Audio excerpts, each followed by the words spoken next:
ఊపిరితిత్తులకి smoking, air pollution, ఆ తర్వాత biomass fuel exposure అంటే ఇప్పుడు చెన్నూరుల్లో కర్రల పొయ్యి మీద వంట చేసి ఈ పొగ, ఇవన్నీ ఏంటంటే డెఫినెట్లీ ట్రిగ్గర్స్ టు అంటే లంగ్ డ్యామేజ్ అన్నదాన్ని యాక్సెంచుయేట్ చేస్తుంది. అంటే ఒక 40 ఇయర్స్ 50 ఇయర్స్లో ఉండాల్సిన లంగ్ ఫంక్షన్ అనేది 30 సంవత్సరాలకే మనకి వస్తుందన్నమాట. సో మనకి లంగ్కి డ్యామేజ్ చేసే వాటిని మనం ఖచ్చితంగా అవాయిడ్ చేయాలి. అంటే ఇప్పుడు స్మోకింగ్ అనేది అసలు చేయకూడదు. అలాగే ఇప్పుడు అలవాటు ఉన్న వాళ్ళైతే క్విట్ చేయాలి. అలాగే ఇప్పుడు ఎయిర్ పొల్యూషన్ తగ్గించడానికి మనం మ్యాక్సిమం ట్రై చేయాలి. లైక్ ఇప్పుడు ఎక్కువ వెహికల్స్ యూజ్ అనేది చాలా ఎక్కువైపోయింది.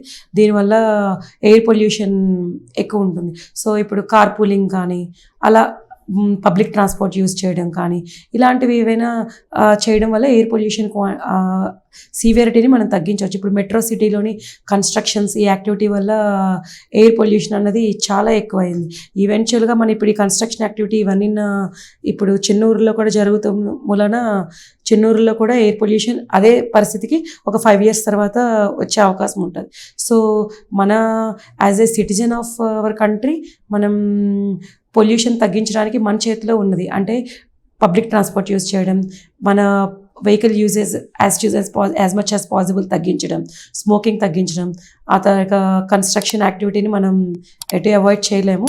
బట్ సో వీటిని మనం చేస్తే ఇంకా మన ఎన్విరాన్మెంట్ బాగుంటే మన లంగ్స్ బాగుంటాయి.